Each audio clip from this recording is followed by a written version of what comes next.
He ruled a nation with absolute power until the world outside forced him to discover who he really was. But what happens when a dictator loses everything and finds himself in the one place where no one fears him? Comment where in the world you're watching from, then let's begin. The North African sun blazes over the fictional Republic of Wadia, a small oil-rich nation where golden palaces rise against desert horizons. Inside the largest palace, marble floors gleam under crystal chandeliers. Armed guards stand at attention in ornate uniforms. At the center of it all sits Admiral General Aladdin, the supreme leader of Wadia. He wears a military uniform heavy with medals he awarded himself, a thick beard framing his face, dark eyes gleaming with absolute confidence. He is 37 years old and has ruled since childhood, inheriting power from his father. No one questions him. No one dares. Aladdin sits on a golden throne in his council chamber, surrounded by nervous advisors in expensive suits. They present reports about the nation's nuclear program. Aladdin waves dismissively at technical details, more interested in the missile's shape. He insists it must be pointy, not round. The scientists try to explain aerodynamics. Aladdin has them executed. New scientists are brought in. They agree the missile will be pointy. Everyone nods vigorously. His life is excess and control. He maintains a personal guard of female soldiers, each selected for specific attributes. He hosts elaborate ceremonies where he presents himself as a hero, a visionary, a gift to his people. Giant portraits of his face hang throughout the capital city. Children sing songs praising his wisdom. Dissent is met with execution, though Aladdin prefers the term permanently relocated to paradise. But the international community grows tired of Wadia's nuclear ambitions. The United Nations schedules a meeting. Western powers demand Aladdin address the assembly in New York City, or face severe sanctions. His uncle Tamir, a rotund man with a calculating smile and Western business suits, suggests this is an opportunity. Tamir serves as Aladdin's advisor and regent, always hovering nearby with suggestions whispered in careful tones. Aladdin agrees to go. He boards his private jet, gold-plated and absurdly luxurious, filled with servants attending to his every whim.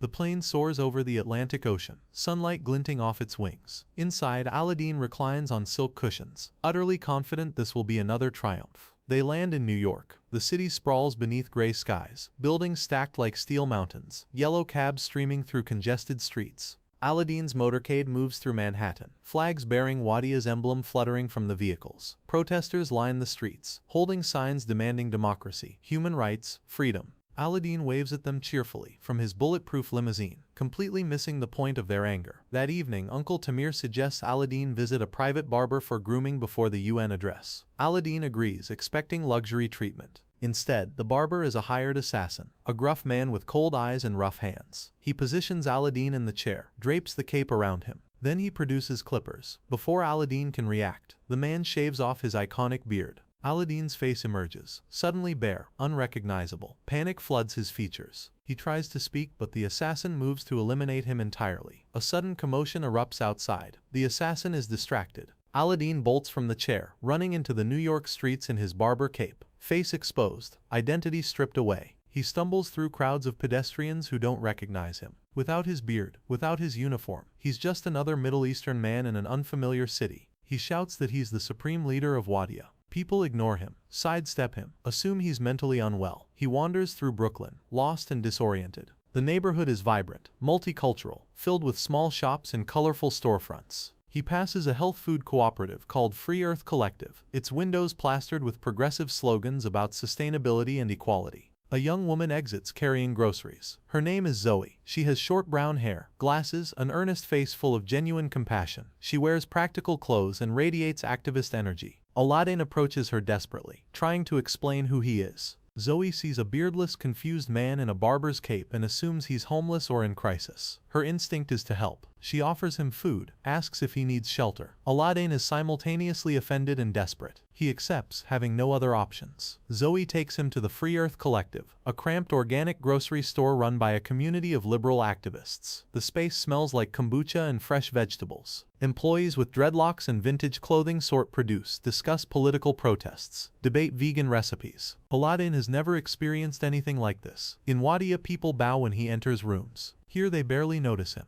Zoey offers him a job at the collective. He needs money, needs purpose, needs a way to survive until he can reclaim his identity. He reluctantly agrees, having no concept of actual work. His first task is stocking shelves. He handles organic vegetables like they might explode, completely baffled by their purpose. Customers ask questions. He has no answers. He insults them accidentally, his brutal honesty completely inappropriate for customer service. Meanwhile, back at the Wadia delegation headquarters, Uncle Tamir implements his plan. With Aladdin missing and presumed dead, Tamir installs a body double, a simple-minded look-alike who will sign documents democratizing Wadia. Tamir has orchestrated everything. Once Wadia becomes a democracy, he'll sell the country's oil rights to international corporations, becoming impossibly wealthy. The body double stands before cameras, reading speeches phonetically, signing papers he doesn't understand. The world believes Wadia is finally embracing freedom. Aladdin watches this unfold on television. At the collective, rage boils inside him. That's his country, his power, his identity. But without his beard, without proof, no one believes him. He's trapped in obscurity, surrounded by people whose values contradict everything he's ever known. Days pass. Aladdin begins adapting, though painfully. Zoey shows him how the collective operates, explaining concepts like consensus decision-making, gender equality, environmental responsibility. Aladdin finds all of it absurd, yet he's drawn to Zoey's passion. She believes in things. She fights for causes. In Wadia, people only fought when he ordered them to. He starts learning how to listen, how to work alongside others, how to exist without absolute power. The collective's community meetings baffle him. Everyone has a voice. Everyone votes. Decisions take hours of discussion. In Wadia, he decided everything in seconds, usually by executing whoever disagreed. One afternoon, while delivering organic produce around the city, Aladdin encounters one of his former nuclear scientists, a man named Nadal. Nadal also escaped Wadia, now living in exile, working at a mundane job. He recognizes Aladdin instantly, even without the beard. Joy and relief flood both their faces. Finally, someone who knows the truth. Nadal explains that many Wadian exiles live in New York, displaced by Aladdin's brutal regime.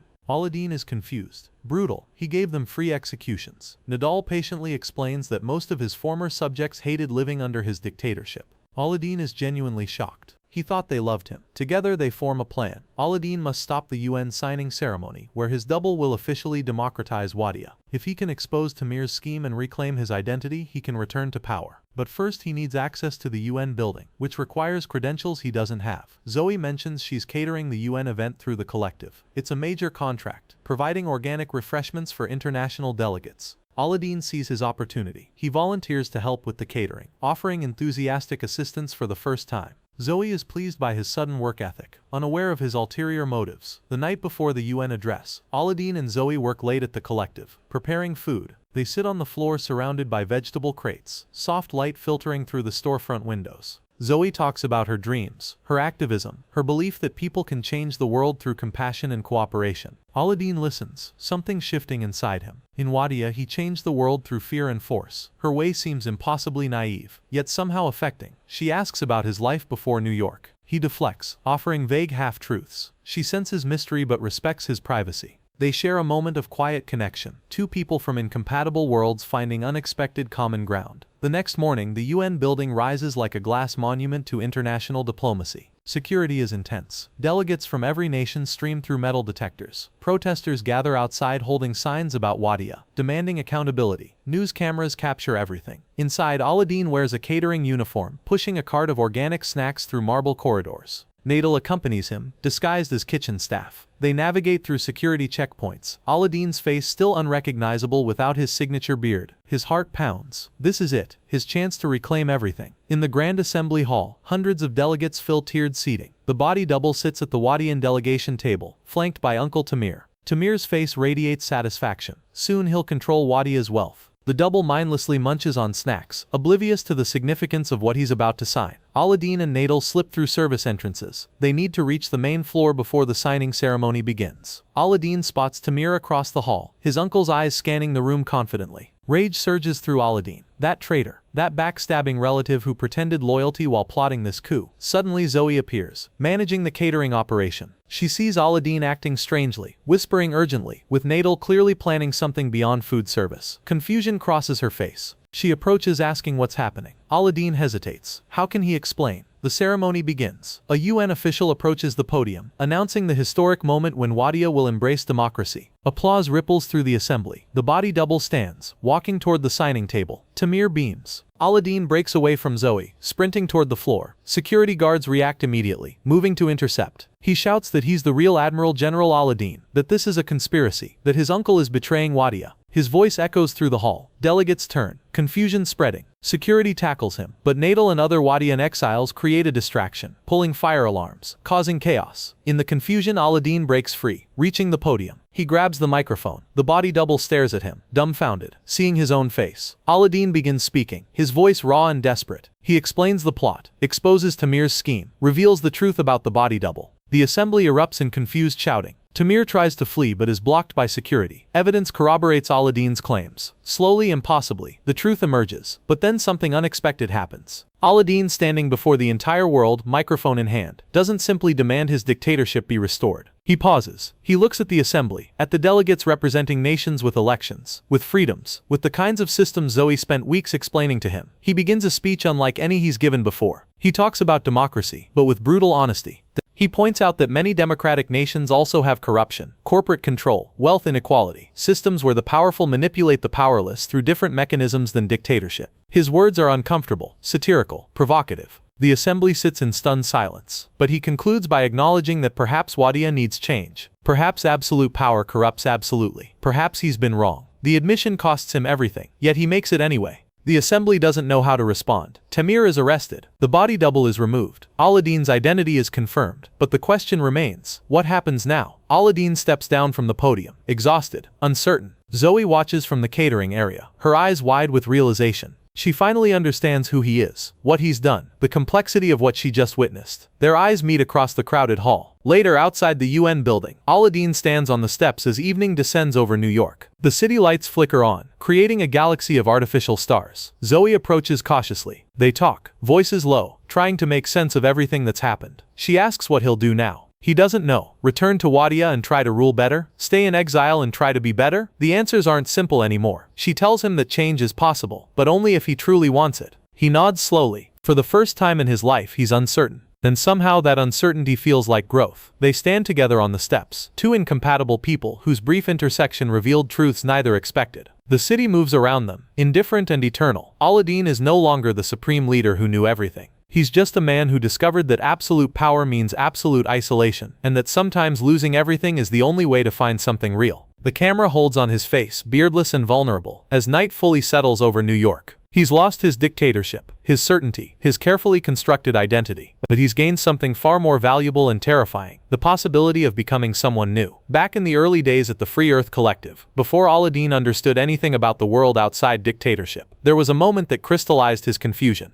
A customer entered the store, a middle-aged woman with a canvas shopping bag and opinions about everything. She asked about the origin of the tomatoes. Aladdin stared at her blankly. Origin? They came from a box. She insisted on knowing if they were locally sourced, organic, ethically harvested. Aladdin, accustomed to people accepting whatever he declared as truth, simply made up answers. The tomatoes were from the finest farms, blessed by monks, watered with pure mountain springs. The woman looked delighted. Zoey, overhearing, looked horrified. After the customer left, Zoey pulled Aladdin aside. The afternoon sun streamed through the store windows, illuminating dust particles floating in the air. She explained with infinite patience that lying to customers violated everything the collective stood for: transparency, honesty, community trust. Aladdin genuinely couldn't comprehend why truth mattered when comfortable fiction worked perfectly well. In Wadia, truth was whatever he declared it to be. That evening, the collective held one of their infamous community meetings. Everyone gathered in a circle, sitting on mismatched chairs and floor cushions. The meeting lasted 4 hours. 4 hours. They discussed whether to switch paper towel suppliers based on the environmental impact of different manufacturing processes. Every person had input. Every concern was addressed. Aladdin sat in stunned disbelief, watching people passionately debate paper towels. In Wadia, he would have simply pointed at a product and said that one, and it would have been done in 30 seconds. Yet something about the process fascinated him despite his frustration. These people genuinely cared about things beyond themselves. They considered consequences. They thought about impacts on people they'd never meet, places they'd never see. It was completely foreign to someone who'd spent his entire life considering only his own desires. During his time at the collective, Aladdin was assigned to work with various team members. One was a young man named Omar, who wore vintage band t-shirts and had strong opinions about composting.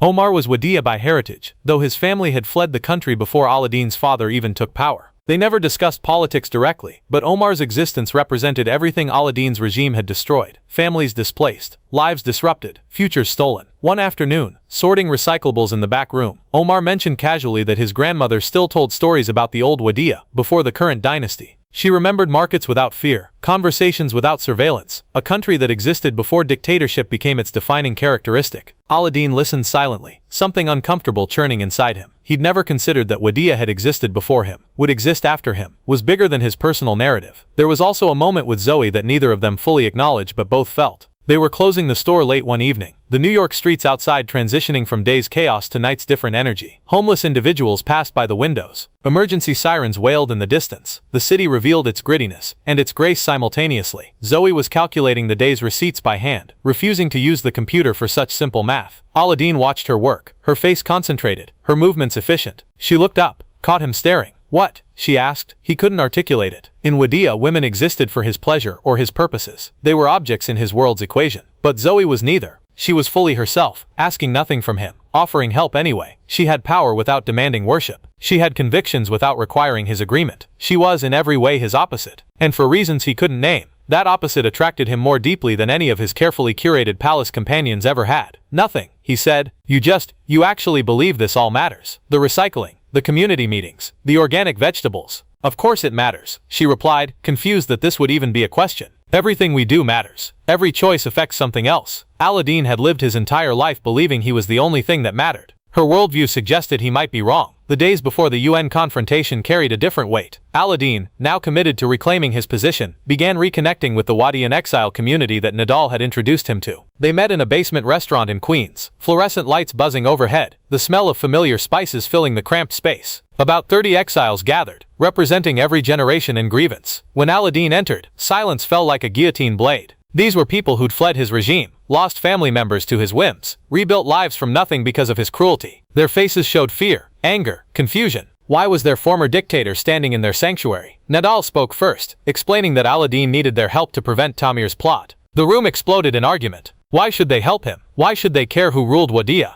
One elderly woman stood, her voice shaking with decades of suppressed rage. She described her son's disappearance after he wrote a poem critical of Aladdin's government. She described waiting years for news that never came. She described rebuilding a life while carrying grief that never healed. Aladdin stood before them, for once in his life completely without power. They could reject him. They could turn him over to authorities. They could simply walk away. He had no leverage, no control, no ability to compel their cooperation. He did something unprecedented. He apologized. Not a political apology, not a strategic placation. A genuine acknowledgement that he'd caused suffering, that their pain was real, that he'd been wrong. The words felt foreign in his mouth, like speaking a language he'd never learned. But he said them anyway. The room remained hostile, but something shifted microscopically. They agreed to help, not because they forgave him, but because Tamir represented something even worse. Foreign exploitation, corporate colonization, the complete dismantling of Wadiyah's sovereignty for profit. This too was a revelation for Aladdin. His people didn't love him, but they still loved Wadiyah. Those were separate things. In the final hours before the UN address, Aladdin found himself alone on the roof of Zoey's building. The Brooklyn skyline stretched before him, Manhattan's towers glowing in the distance like a promised land he'd never quite reach. The night air was cool, carrying the scent of distant rain and nearby garbage trucks and everything that made cities simultaneously beautiful and brutal. He thought about his father, the previous dictator, who'd raised him in gilded isolation, taught him that power was the only thing that mattered, that mercy was weakness, that love was controlled by another name. He thought about the palace in Wadiyah, the throne room where he'd made thousands of decisions without ever once considering their actual impact. He thought about his life, lived entirely on a stage where everyone else was merely audience. And he thought about Zoey, about Omar, about the collective, about these strange Americans who somehow believed that caring about things beyond yourself wasn't weakness but strength. Tomorrow he would reclaim his power or lose everything trying. Either way, he would never be the same person who boarded that plane from Wadiyah. That man was gone, shaved away with the beard, stripped away by anonymity, transformed by the accidental grace of people who showed him kindness when they had no reason to. The wind picked up, the city hummed its eternal song, and Aladdin stood at the edge of his former life, looking toward a future he could no longer predict. He ruled with absolute power over millions, but discovered he had absolute understanding of nothing. Sometimes the greatest revolution isn't overthrowing a dictator, it's a dictator overthrowing himself. This is the supreme leader,